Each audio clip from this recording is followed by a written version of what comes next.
Olá, queridos irmãos, sejam muito bem-vindos a mais uma vez em nosso canal.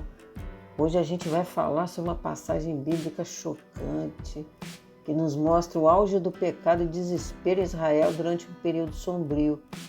Nesse episódio, a gente vai conhecer o relato de Samaria, a cidade, a capital, na verdade, onde as mães foram levadas ao limite da insanidade pela fome. A história que a gente vai abordar está registrada no Antigo Testamento, no livro de 2 Reis, capítulo 6, versículos de 24 a 30. E nesse período, Israel estava sob o cerco do exército assírio, liderado por Ben-Hadad. A fome assolava Samaria e a situação se tornou tão desesperadora que os habitantes enfrentavam a escassez mais terrível que alguém poderia imaginar. A fome era tão extrema que os alimentos se tornaram escassos e extremamente caros, chegando ao ponto que a cabeça de um jumento era vendida por um preço altíssimo. As pessoas estavam em busca de qualquer alimento disponível para sobreviver. É nesse contexto de desespero e miséria que os acontecimentos se tornam ainda mais sombrios. Duas mulheres, em meio ao sofrimento, fizeram um pacto chocante, terrível.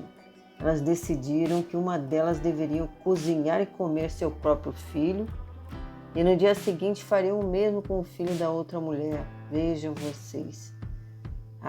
Assim diz a narrativa das duas mães. Capítulo 26, versículo 26 lá. O rei de Israel estava passando pelo alto da muralha e uma mulher lhe gritou: "Socorro, ó rei, meu senhor!" E ele respondeu: "Se o senhor não pode socorrer-te, como poderia eu ajudar-te? Não tenho nem trigo nem vinho para te dar." Então o rei perguntou: "O que há contigo?"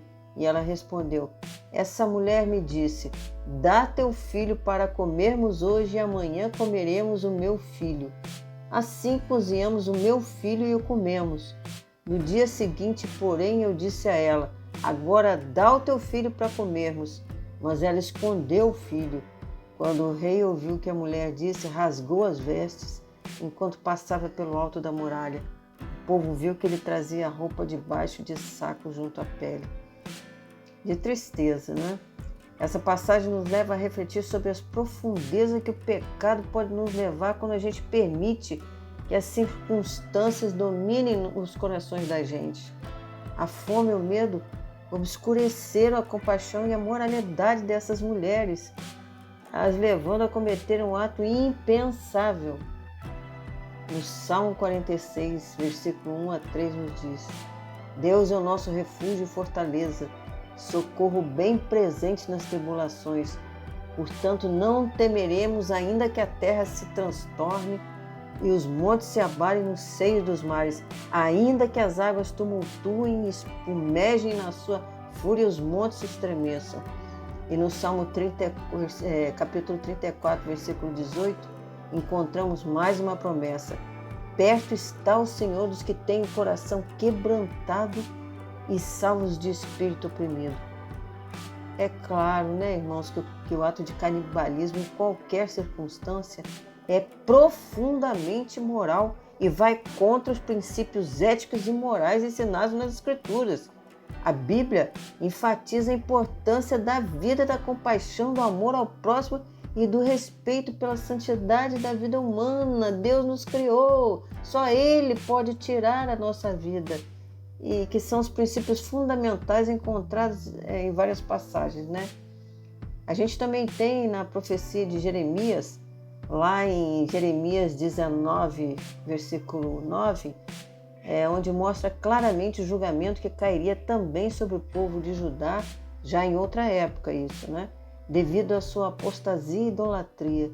Deus advertiu que, como consequência de seus pecados, o povo enfrentaria situações tão desesperadoras durante o cerco inimigo que chegariam ao ponto de comerem a carne de seus próprios filhos e até mesmo dos seus vizinhos, como foi na época de Samaria. Iria acontecer igual lá também. E a profecia diz: farei que comam a carne de seus filhos e filhas e todos comerão da carne do seu próximo durante o cerco e no aperto em que os reduzirão os inimigos e os que procuram tirar-lhes a vida. Esse é o versículo onde Deus fala, por meio do profeta Jeremias, sobre as consequências terríveis que cairiam sobre o povo de Judá devido à sua apostasia e idolatria. O mesmo que aconteceu lá em Samaria, né?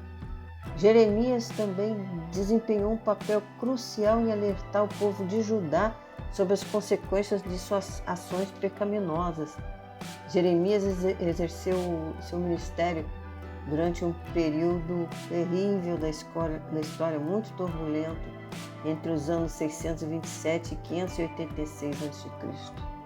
O profeta Jeremias proclamou as palavras de Deus, advertindo o povo sobre a queda iminente de Jerusalém e a deportação do povo judeu para a Babilônia, caso não se arrependesse de seus pecados e retornassem à adoração do verdadeiro Deus.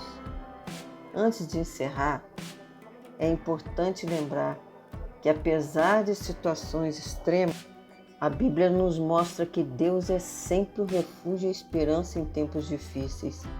Em meio às adversidades, Ele nos chama a buscar a sua orientação e força para enfrentar as dificuldades. Que a gente possa aprender com essa história e se inspirar a buscar compaixão e misericórdia em nossas vidas diariamente. Lembre-se sempre de que mesmo nos momentos mais sombrios, a esperança e o amor podem prevalecer se a gente se manter fiel aos princípios de bondade e compreensão. Amém. Chegamos ao final desse vídeo, meus irmãos. Agradeço a todos vocês por assistirem e por refletirem comigo sobre essa história bíblica horrorosa. Se esse conteúdo tocou o teu coração, não deixe de compartilhá-lo com outras pessoas para que eles possam também aprender com essa lição que teria que ser de humildade e compaixão com o próximo. Fiquem com Deus, viu? Porque Deus sempre quer. Um beijão.